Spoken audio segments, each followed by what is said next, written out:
Okay hello students. So today हम लोग question bank solve करने वाले हैं। महाराष्ट्र बोर्ड ने जो प्रोवाइड किया है अलजेब्रा का क्वेश्चन बैंक, ओके। उसमें से क्वेश्चन नंबर 5 जो अलजेब्रा के पेपर में आपको आता है, which is called as the open ended question, उस टाइप के क्वेश्चन हम सॉल्व करेंगे। ठीक है, this is from the question bank. जो आपको क्वेश्चन दिख रहा है, राइट, सॉल्व फॉर 3 मार्क्स, ये आपके पेपर में लास्ट क्वेश्चन आता है, ओपन एंडेड वाला। ठीक है, तो अगर किसी को कोई प्रॉब्लम आ रही है क्वेश्चंस में, तो यहाँ से आप रेफर कर सकते हो सोल्यूशन उसका। ठीक है, तो याद रखना, this is the last question for 3 marks. आपको 2 ऑप्शंस रहते हैं, इसमें से आपको एक अटेम्प्ट करना होता है एग्जाम में, लास्ट क्वेश्चन में। This is open ended question. ठीक है, चलो ये जो पहला क्वेश्चन है, let us just discuss that and try to solve. First क्या है, form the simultaneous linear equation using the determinants. ठीक है, तो ये डिटर्मिनेंट्स जो दिख रहा है D D X and D Y, ये आपने अगर टेक्स्ट बुक में किया है solve, so this is based on which is what is called as the Cramer's rule, है कि नहीं। ये आपको थ्योरी रेफर करना चाहिए। अगर कोई डिटेल में थ्योरी चाहिए तो टेक्स्ट बुक में दिया हुआ है। तो आपको क्या करना है, इसका इक्वेशंस बनाना है। तो इक्वेशंस कैसे बनता है, देखो विच कौन से फॉर्म में रहेगा इक्वेशन, ये फॉर्म में रहेगा आपका a1x plus b1y equal to c1, a2x plus b2y equal to c2। देखो यहाँ पे a1 b1 c1 क्या है,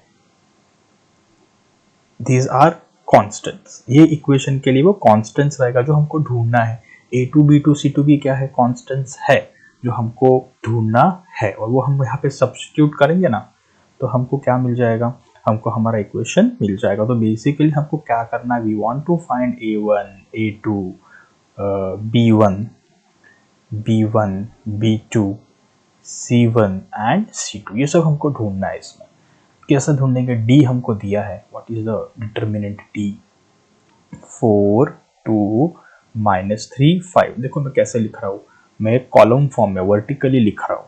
अगर आपने क्रेमर्स रूल को सॉल्व किया है तो आपको पता होगा कि मैं ऐसा क्यों लिख रहा हूँ। 5 9 -3 एंड 5, और डी वाई कितना दिया है, इट इज 4 2 5 9। इस तरह से लिख रहा हूँ, वर्टिकल कॉलम वाइज लिख रहा हूँ मैं। अब एज पर क्रेमर्स रूल हम लोग जो डिटर्मिनेंट्स लिखते थे क्रेमर्स रूल के लिए, कैसे लिखते हैं, डी क्या रहता है हमारा, सोचो थोड़ा सा याद करो। डी हमारा होता था a1 a2 b1 b2, ये हमारा डी का वैल्यू होता था। dx क्या होता था, dx में हम क्या करते थे, a1 a2 जो ये था इसको हम लोग छोड़ देते थे, उसके बदले we used to take c1 c2। अगर आपको याद आ रहा है क्रेमर्स रूल के, टेक्स्ट बुक में डिटेल्स दिया हुआ है, I am not going through the details. Okay, अगर कोई डाउट है तो वहाँ आप रेफर करो। ठीक है, देन डी वाई में हम क्या करते थे, बोलिए मुझे। हम y नहीं लिखते थे, है ना।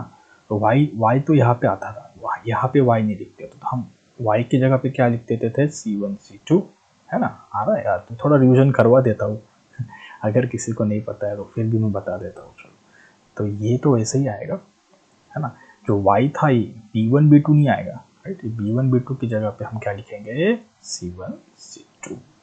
ठीक है, सो इतना हो गया। अब तो बहुत सिंपल हो गया, देखो आप लोग कैसे करेंगे।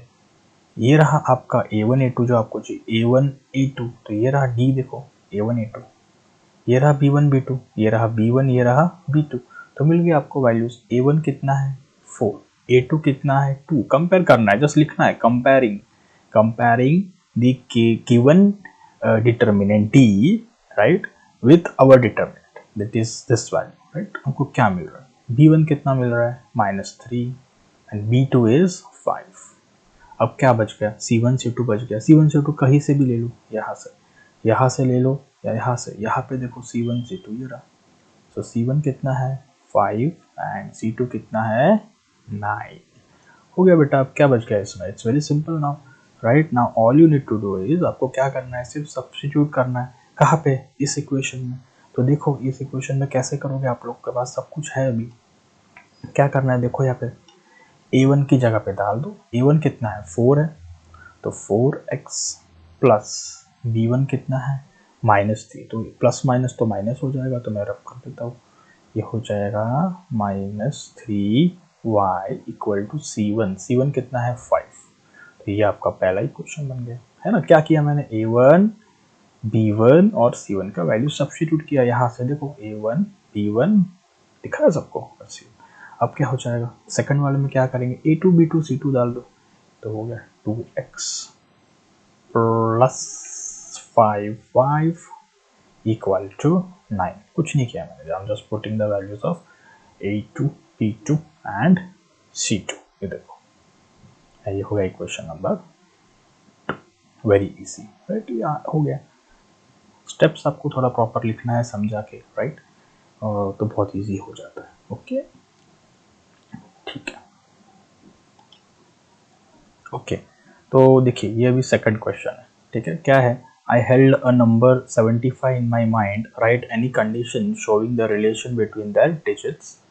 बाद में क्या बोला है, right the condition showing relation between the number and the number obtained by interchanging the digits. तो क्या बोल रहा है कि 75 आपके पास नंबर है कोई, राइट।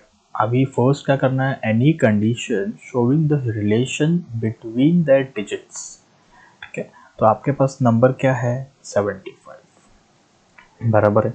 उसके डिजिट्स के बीच में रिलेशनशिप चाहिए, किसके बीच में, डिजिट्स। डिजिट्स कौन सा रहेगा, समझो ये यूनिट्स प्लेस है और ये कौन सा है, टेंस प्लेस, सबको मालूम होगा ये तो क्या हो रहा है मुझे बताओ, यूनिट्स प्लेस और टेंस प्लेस के बीच में क्या रिलेशनशिप है। क्या मैं ये लिख सकता हूँ कि tens place digit, tens place digit क्या है बोलो मुझे, is units place digit plus 2, है कि नहीं। यही तो रिलेशनशिप है। देखो ये 7 है लेफ्ट हैंड साइड पे, ये क्या है, ये 5 है, 5 + 2 7, तो ये तो रिलेशनशिप सही है, राइट।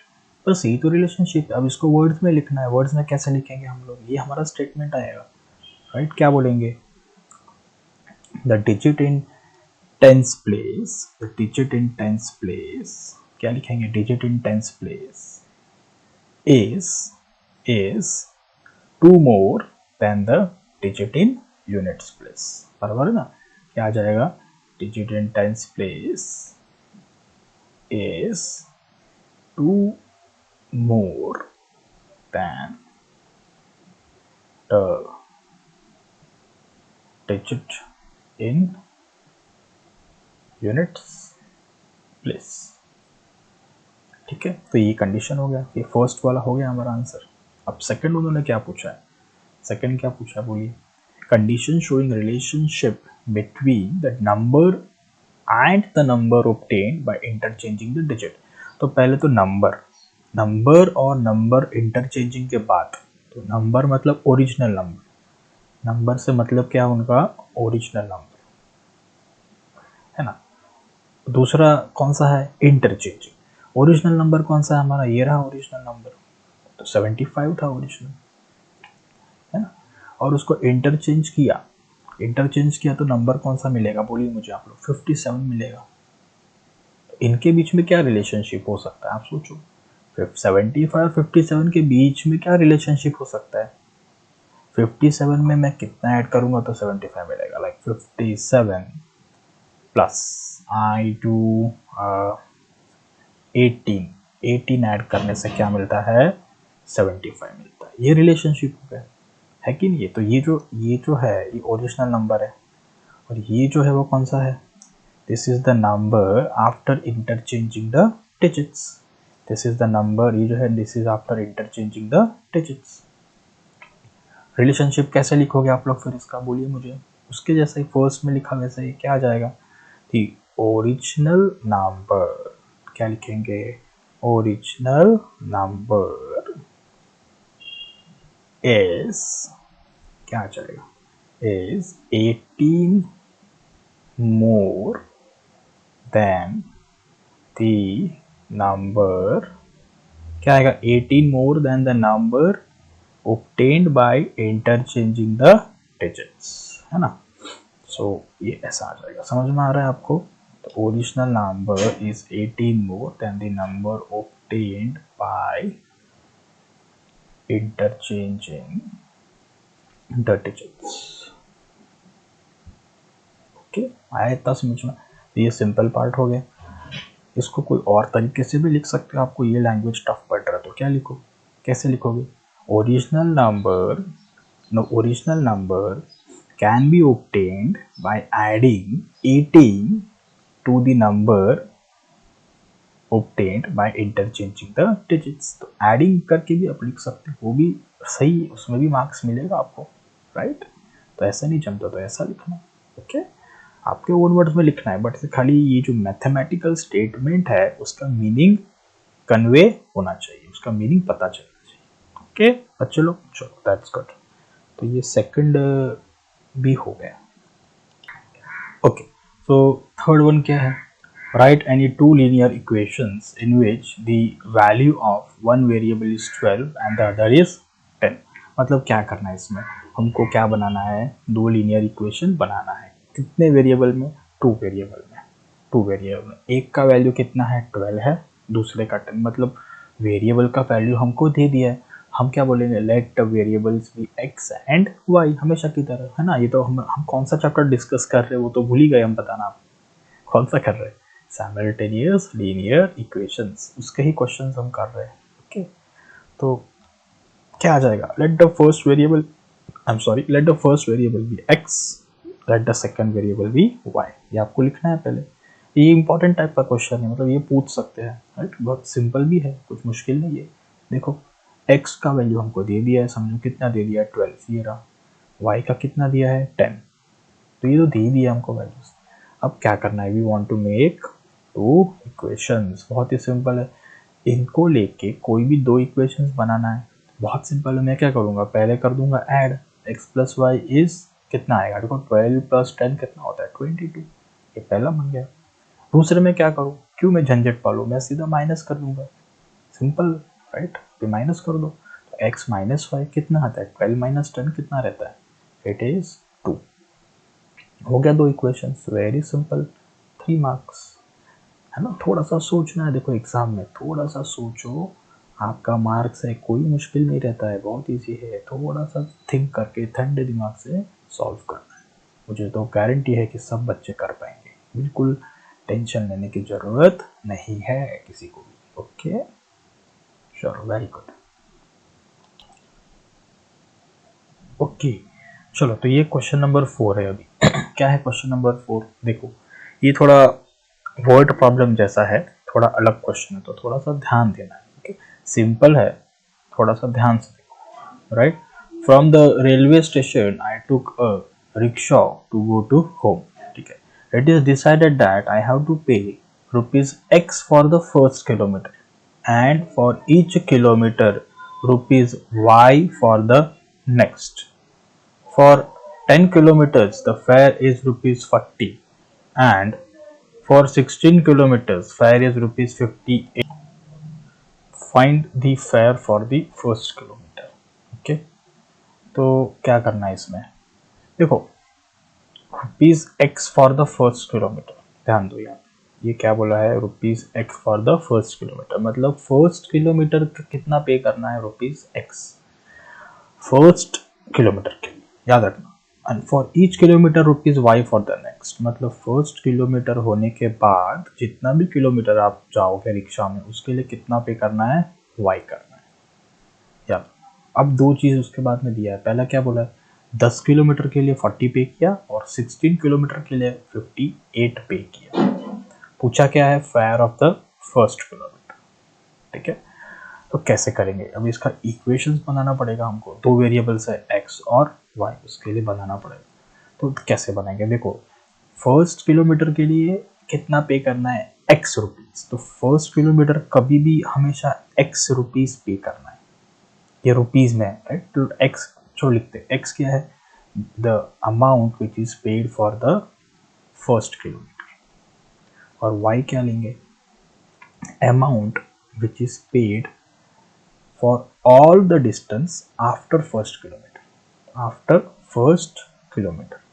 मतलब एक्चुअली में ये क्या है, this is rupees per kilometre.